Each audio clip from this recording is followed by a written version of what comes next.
रूप पाहता लोचनी सुख झाले हो साजनी तो हा विठ्ठल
बरवा तो हा विठ्ठल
आवडे हे रूप गोजिले सगुण आवडे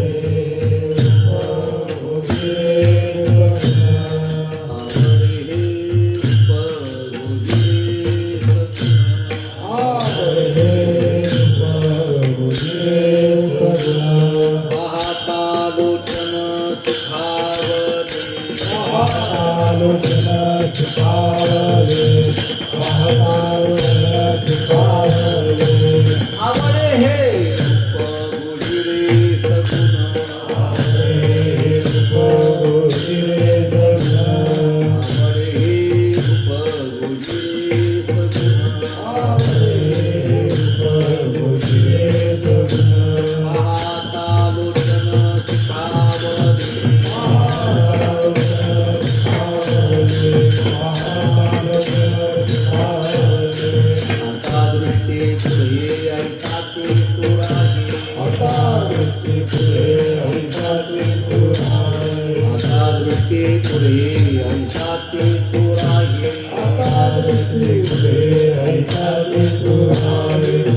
तुझ पाहे पांडुरंगा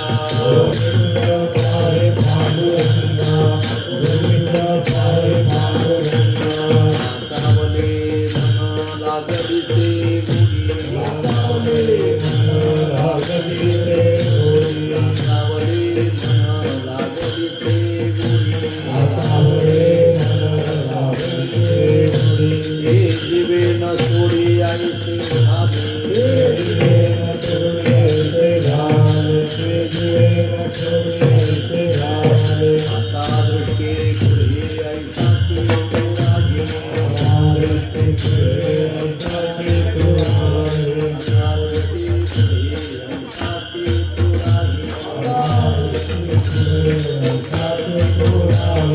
तुझं पाहे पांडुरंगा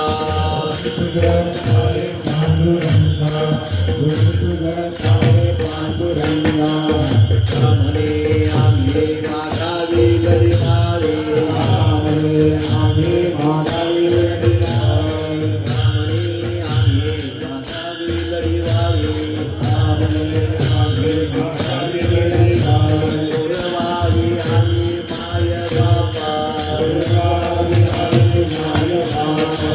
गुरवावी आम्ही माय बापा कामने आम्ही मागावी गरिबावी कामने आम्ही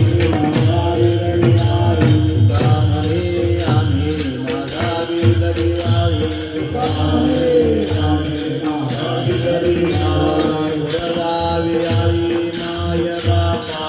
गुरवावी आई माय बापा आता दृष्टी पुढे ऐकाची तुराई आता दृष्टी पुढे ऐकाची तुराई हो तुझं पाहे पांडुरंगा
आवडे हे रूप गोजिरे सगुण पाहता लोचन सुखावले आता दृष्टी पुढे ऐसाची तोर आहे जो मी तुझ पाहे पांडुरंगा लाचावले मन लागलीसे गोडी ते जीवे न सोडी ऐसे झाले आता दृष्टी पुढे ऐसाची तोर आहे जो मी तुझ पाहे पांडुरंगा तुका म्हणे आम्ही मागावी लढीवाळी पुरवावी आळी माय बापा आता दृष्टी पुढे ऐसाची तोर आहे जो मी तुझ पाहे पांडुरंगा पांडुरंगा करो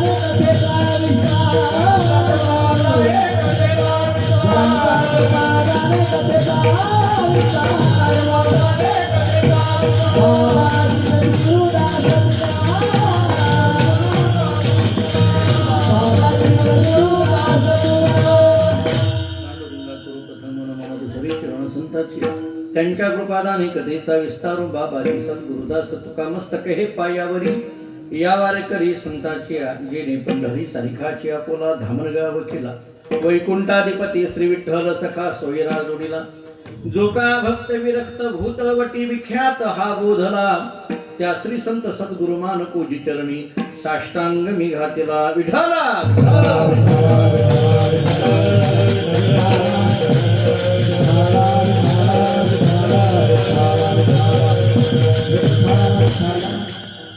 आवडे हे रूप गुजिरे सगुण पाहता लोचन सुखावले आता दृष्टी पुढे ऐसाची तोरा ही जो मी तुझ पाहे पांडुरंगा प्रस्तुत कीर्तनोक्ती सेवी करिता म्हणजे निरूपणाकरिता प्राप्त असणारा भंग महान भगवत भक्त जगद्गुरु श्री संत तुकाराम महाराज यांचा अत्यंत प्रसिद्ध महत्वाचा मंगलाचरण या प्रकरणातील गोड असा 4 चरणाचा अभंग आहे. जवळजवळ सर्वांच्या पाठातील आणि परंपरेने घेतला गेलेला हा अभंग आहे. आपल्या उत्सवाची आज सुरुवात आहे, त्यामुळे भगवंताच्या सगुण रूपाचं वर्णन करावं असा एक वारकरी संप्रदायामध्ये जो अलिखित अशा पद्धतीचा दंडक आहे त्या नियमाला अनुसरून या अभंगाचं आपल्याला चिंतन करायचं आहे. विठाला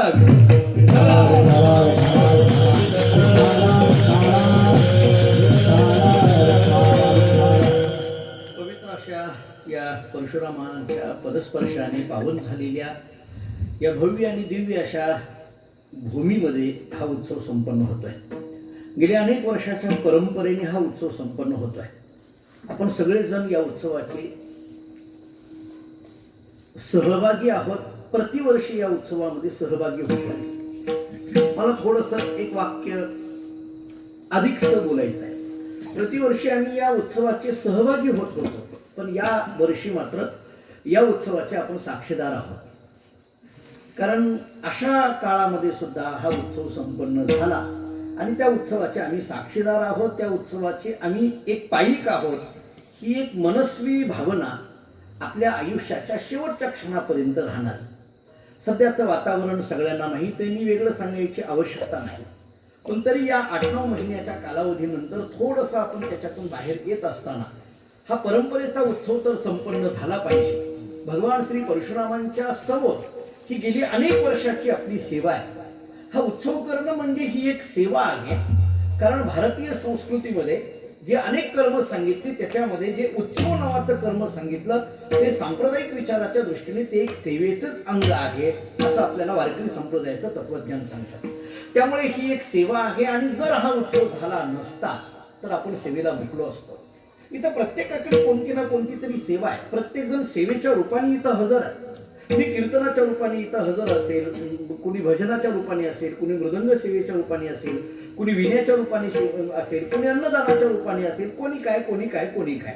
पण प्रत्येकाची ही सेवा आहे आणि जर हा उत्सव झाला नसता तर आम्ही त्या सेवेला मुकलो असतो. आणि वारकरी संप्रदायामध्ये वारकरी हा सेवेला मुकणं हे त्याचं स्वतःचं कुठंतरी दुर्भाग्य समजत असतं. त्यामुळे आपलं एक सौभाग्य असं चांगलं आहे की असा हा काळ असताना सुद्धा जवळजवळ महाराष्ट्रामध्ये अनेक ठिकाणी कार्यक्रम बंद असताना सुद्धा भगवान परशुरामांच्याच मनात आहे आपल्याकडून ही सेवा करून घ्यायची. त्यामुळे ही त्यांच्या मनातलं आहे. कायदा, सध्याची परिस्थिती या सगळ्यातून मार्ग काढून भगवान परशुरामांनीच आपल्याला इथं बोलवलंय. भगवान परशुरामच हे आपल्याकडून करून घेत आहेत.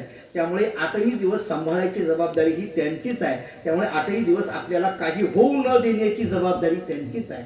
पहिल्याच दिवशीच्या जबाबदाऱ्यातून मी मुक्त होतो, कारण पहिल्या कीर्तनकारावर हे सगळं असतं. कारण हे पहिला हे जरा इंग्रजीमध्ये याला ओपनिंग बॅट्समन म्हणतात. हे माझ्याकडे यावर्षी ही पहिलीच कीर्तनाची सेवा. तसं माझा हा नियम, माझा म्हणण्यापेक्षा आमच्या घराण्याकडे रुपेश महाराज आणि त्यांच्या परंपरेने दिलेला नियम हा नवमीच आहे. मार्गशीर्ष वद्य नवमी ही गुरुने दादाही करत आलेले होते, मी करत आलेलो आहे. परंतु काही थोड्याशा बदलामुळे माझ्याकडे ही पहिला दिवस आला आरंभाचा. आणि आजच्या कीर्तनकारावर फार जबाबदारी असतात. म्हणजे गंमत तर अशी आहे, काही महाराज मंडळींना जेव्हा कळालं तेव्हा पुढची जी काही महाराज मंडळी आहेत ना, जी पत्रिकेमध्ये असलेली, तुमच्याकडे पत्रिका पोहोच नसेल सगळ्यांना, परंतु महाराजांनी ज्यांना नियोजित केलंय त्यांनी मला आज फोन करून सांगितलं की तुमचं कसं होतं ते सांगा, मग आम्ही यायचं ठरवू. असं त्यांनी मला सगळ्यांनी फोन केलेले आहे. त्यामुळे त्यांनी केलेली म्हणजे त्यांची एक जबाबदारी आहे. त्यानंतर आज पहिल्याच दिवशी एवढे सगळे टाळकरी आलेले आहेत. त्यांचाही विचार असेल की आजचं कसं होतंय बघू, मग उद्याचं ठरवू जायचं. किंवा जे न आलेले आहेत त्यांनी सुद्धा विचार केला असेल की यांना सगळ्यांना तुम्ही जाऊन बघा, मग उद्या आम्हाला सांगा. ह्या सगळ्या पहिल्या दिवशीवर फार जबाबदारी असतात. परंतु पहिला दिवस हा तितकाच महत्वाचा असतो. पहिला दिवसही तितकाच महत्वाचा असतो. आरंभ आहे आणि ती आरंभाची सेवा माझ्याकडे आलेली आहे. भगवंताच्या सगुण रूपाचं वर्णन भगवान परशुरामांच्या कृपेने करायचं आहे. विठ्ठला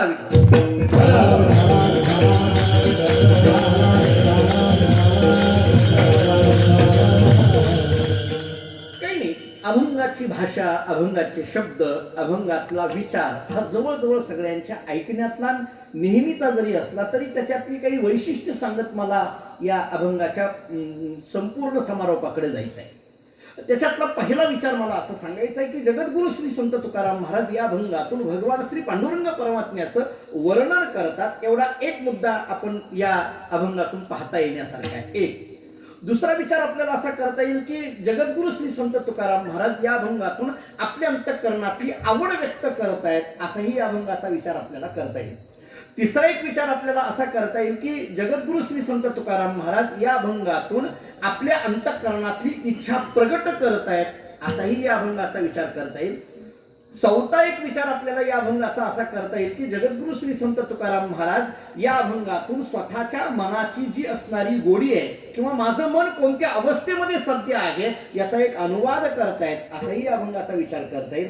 आणि आणखी एक या अभंगाचा विचार आपल्याला असा करता येईल की जगद्गुरु तुकोबाराय या अभंगातून भगवान श्री पांडुरंग परमात्म्याकडे मागणी करतात, असाही या अभंगाचा विचार करता येईल. विठ्ठला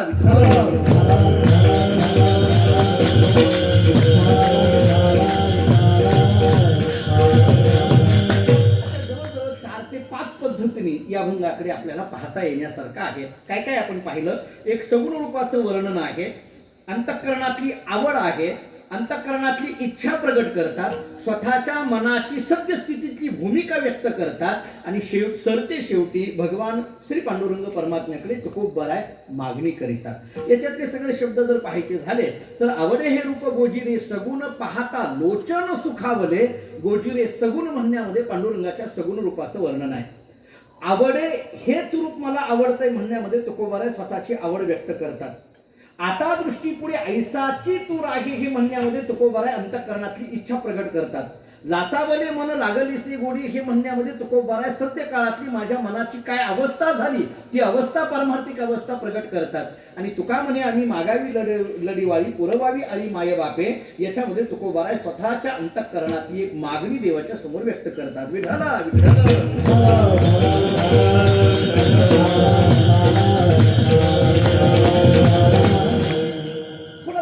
सगुण आणि निर्गुण या 2 रूपाचा जर विचार आपल्याला करायचा झाला तर 2 पद्धतींची रूप जी देवाची अनेकदा आपल्याकडे सांगितली जातात. देव एक सगुण रूपाने नटलेला आहे आणि देवाचं एक निर्गुण अशा पद्धतीचं रूप आहे. पुन्हा पुन्हा कधी कधी प्रश्न पडतो की सगुण आणि निर्गुण ही जी 2 नावं आलेली आहेत ती एका परमात्म्याच्या संबंधाने आलेली आहे, एवढं मात्र निश्चित आहे. वेगवेगळ्या समाज आपल्याकडे वेगवेगळ्या माणसाची वेगवेगळी नावं ठेवली जातील, कोणाचं काय कोणाचं काय कोणाचं काय नावं ठेवली जातील, मान्य आहे. परंतु एकाच परमात्म्याला ही दिलेली 2 पद्धतीची रूप मात्र चिंतनीय आहेत. परमात्मा एकच आहे आणि त्या एकच परमात्म्याच्या विषयी सगुण आणि निर्गुण अशा पद्धतीचा विचार केलेला दिसून येतो. ज्ञानोबारायांचा अभंग किंवा ज्ञानोबारायांची भाषा सगळ्यांच्या ऐकण्यातली पाठातली आहे. तुझं सगुण म्हणू की निर्गुण रे, सगुण निर्गुण एको गोविंद. इथला जो एकू शब्द आहे ना, हा खूप महत्वाचा आहे. एकच असलेला परमात्मा निर्गुण आहे आणि एकच असलेला परमात्मा सगुण आहे. हे जेव्हा ज्ञानेश्वर महाराज बोलतात, मला असं वाटतं की त्याच्यानंतर जगद्गुरु तुकोबारायांचा अवतार आहे. ज्ञानोबारायांच्या नंतर तुकोबारायांचा अवतार आहे. तुकोबारायांच्या काळामध्ये एखादा मनुष्य भगवत भक्तीमध्ये प्रवृत्त झालेला मनुष्य, त्यांनी ज्ञानोबारायांच्या गाथ्याचा अभ्यास केला असेल, पारायण केला असेल आणि पारायण करता करता त्याच्या समोर हा अभंग आला असेल. तुझं सगुण म्हणू की निर्गुण रे, सगुण निर्गुण एको गोविंदू रे, हे म्हणत असताना ते पाहिल्यानंतर त्याला प्रश्न पडला असेल, हा एको गोविंदू रे म्हणजे एक नेमका कोण? एक असलेल्या परमात्म्याला सगुण आणि निर्गुण अशी दोन्ही नावं दिली. ज्ञानोबाराय म्हणतात ते आम्हाला मान्य आहे, पण त्याला प्रश्न असा पडला असेल, हा एक म्हणजे नेमका कोण आहे? त्या एकाचं नाव काही उल्लेख केला नाही. तो सगुणही तोच आहे, निर्गुणही तोच आहे, पण तो आहे तरी नेमका कुठा? असा जर एखाद्या माणसाने तुकोबारायांना प्रश्न केलेला असेल तर तुकोबारायांनी त्याला याच अनुषंगाने उत्तर दिलेलं आपल्याला तुकोबारायांच्याच गाथ्यामध्ये दिसून येतं. तुकोबारायांनी त्याला समजावून सांगितलं, अरे बाबा, ज्ञानोबाराय जे बोलतात ते बरोबरच आहे. एकच असलेला परमात्मा सगुण आहे, एकच असलेला परमात्मा निर्गुण आहे, पण तो म्हणायला लागला तो नेमका आहे तरी कुठं? तुकोबारायांची भाषा आहे, सगुण निर्गुणाचा ठाव.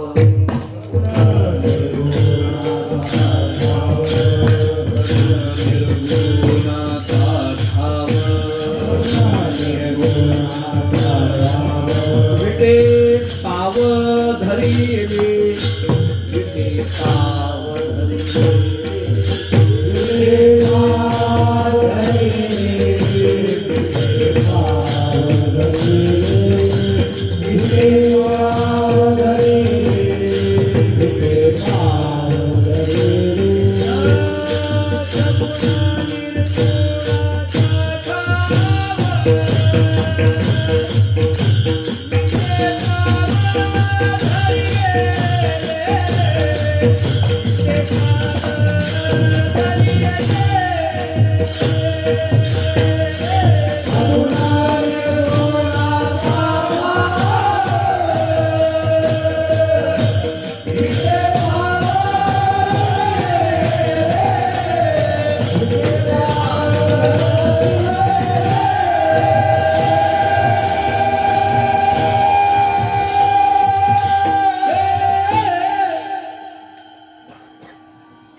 सगुण निर्गुणाचा ठाव. विटे 8-9 महिने झाले हे काहीच नव्हतं. हे काही नव्हतं. कीर्तन नाही, अशा चाली नाही, अशा पद्धतीचं भजन नाही. या सगळ्याला आम्ही काही रूपाने, वाचिक रूपाने मुकलो होतो, पण मनातल्या मनात भोकत होतो. एवढं नक्की आहे, मनातल्या मनात मात्र भोकत होतो. मी तर अनेकदा आता अलीकडल्या 2-4 दिवसामध्ये बोलतोय की आमची आषाढी चुकली, कार्तिकी चुकली. तिथून आपण परशुरामावर येतो ना, वाऱ्या घेऊन येतो, प्रत्येक जण वारीला येतं. आषाढी चुकली, कार्तिकी चुकली, प्रत्येकाला रुकरुक लागत होती. पण मला असं वाटतं की काही वारी चुकलेली जरी असली तरी ती आषाढी आणि कार्तिकी मात्र मानसिक वारी मात्र आपली घडली. मला सांगा, आपल्या कोकणामध्ये असा एकतरी वारकरी दाखवा की जो आषाढी आणि कार्तिकीच्या दिवशी मनाने पंढरपूर किंवा आळंदीत नव्हता, असा एकतरी भेटेल का? त्या दिवशी त्यानं नावच काढलं नाही असं एकतरी आहे का? आषाढी एकादशीला तुम्ही जिथं आहात तिथं बसून तर काय होईना, पण पंढरपूरचं नाव काढल्याशिवाय तुम्ही राहिला का? जरा बोलू, माफी मागून एक वाक्य बोलू. खरं तर तुम्ही प्रतिवर्षी आषाढीला पंढरपूरला असता एकादशीला, तेव्हा मात्र तुम्ही इकडलं नाव काढता. तिथं बसल्यानंतर आम्हाला लगे भेटल्या म्हणता, महाराज काय आमच्या गावाकडे काय असेल, आज एकादशी दिवशी आलेला असता पंढरपुरात, नाव काढता तुमच्या गावाचं. या वर्षीच्या एकादशीला तुम्ही होता गावात आणि नाव काढलं पंढरपूरचं. मला तर वाटतं कोरोनाने काय शिकवलं, मानसिक वारी कशी करावी हे कोरोनाने शिकवलं. कोणत्याही गोष्टीचं चांगलं घेत राहावं, त्यामुळे हे आपल्याला करायला शिकवलं. आमचे गुरुजी वैकुंठपाशी भाऊ एक वाक्य बोलायचे पाठामध्ये असताना. भाऊ आमचे असं सांगायचे की मानसिक पूजेचं फल काय हे सांगताना त्यांचं वाक्य असायचं, मानसिक पूजा घडणं हेच मानसिक पूजेचं फल आहे. कारण मानसिक पूजा घडण्याकरिता मने प्रतिमा स्थापिली आणि मने मन पूजा केली हे व्हावं लागतं ना. आणि मने मन पूजा करण्याकरता मन एकाग्र व्हावं लागतं. आणि तेवढं जर झालं तर भाऊ म्हणायचे पुन्हा वेगळ्या फलाची अपेक्षा करायची गरजच नाही. विठ्ठल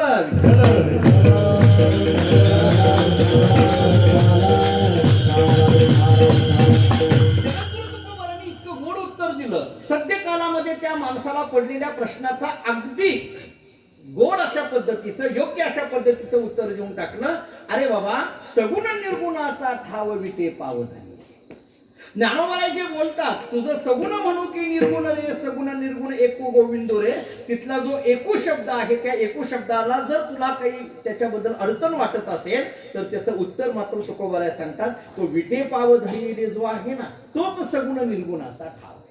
विटेवर पाय धारण करून उभा असलेला जो भगवान श्री पांडुरंग परमात्मा आहे ना, तोच सगुण आहे, तोच निर्गुण आहे. आता पुन्हा प्रश्न पडला, दोन विरुद्धार्थी शब्द एका ठिकाणी येतील कसे काय? एकतर निर्गुण म्हणावं लागेल किंवा एकतर सगुण म्हणावं लागेल. बरं, साधी गोष्ट आहे. निर्गुण आणि सगुण या शब्दाचा विचार करत असताना ज्याला गुण नाही किंवा ज्याला आकार नाही, ज्याला अवयव नाही, त्याला निर्गुण म्हटलं. जे व्यापक आहे त्याला निर्गुण म्हटलं. जे आकारात आहे, अवयवात आहे, गुणात आहे, त्याला सगुण म्हटलं. ही सगुण आणि निर्गुण शब्दाच्या जर मराठी भाषेच्या दृष्टीने व्याख्या केलेल्या असतील तर मग एकच परमात्मा, एकच मूर्ती, एकच विटेवर पाय धारण उभा करून असलेला जो पांडुरंग परमात्मा, त्यालाच तुम्ही सगुण म्हणता आणि त्यालाच तुम्ही निर्गुण म्हणता. एक तर त्याला सगुण तरी म्हणायला पाहिजे किंवा निर्गुण तरी म्हणायला पाहिजे. दोन एकमेकाच्या विरोधी असलेले धर्म एका ठिकाणी निर्माण होतील तरी कसे काय? जरा थोडं तत्वज्ञानातलं एक वाक्य ऐकायचं झालं तर, दोन विरुद्ध अर्थी असलेले धर्म एका ठिकाणी प्रगट होत असतील तर तिथं संशय निर्माण होतो असं शास्त्र सांगतं. शास्त्र सांगतं की शंका किंवा संशय या शब्दाची व्याख्या काय? एका विशेषणामध्ये विरुद्ध दोन विशेषणाची निर्मिती होणं, इथं संशय निर्माण होतो. त्याच्याकरता उदाहरणं वेदांतांनी फार वेगळी दिलेली आहेत. स्थानोर्वा पुरुषोर्वा, स्थानोर नवा पुरुषोर नवा, अशी उदाहरणं दिलेली आहेत. एकच असलेलं जे आहे त्याचं तिथं जर दोन अशा पद्धतीच्या जर वेगवेगळ्या भावना निर्माण झालेल्या असतील, विरुद्ध अशा पद्धतीचे दोन धर्म निर्माण झालेले असतील तर तिथं शंका निर्माण होते. मी आपल्याला तशा पद्धतीची उदाहरणं देतो म्हणजे आपल्याला कळेल. जगत हे परमात्म्याहून भिन्न आहे का अभिन्न आहे? भिन्न आहे का अभिन्न आहे? भिन्न म्हटलं तर अभिन्न म्हणता येणार नाही, अभिन्न म्हटलं तर भिन्न म्हणता येणार नाही. विष्णुमय जग वैष्णवाचा धर्म, हे हा अभंग जेव्हा तुम्ही कीर्तनामध्ये म्हणता तेव्हा या अभंगाची चिंतन करत असताना विष्णुमय जग हे सांगत असताना विष्णू आणि जग हे दोन शब्द वेगवेगळे तुम्ही ठेवले, त्याला जोडण्याकरता मय शब्द लावला. मग याच्यातला एक विष्णू आणि जग हे जर दोन वेगवेगळे शब्द मय या शब्दाने जोडत असतात तर मग हे दोन शब्द एक आहेत का दोन आहेत? जर एक असतील तर जोडायची गरज नाही, आणि दोन असतील तर जोडले कसे काय जाऊ शकतील?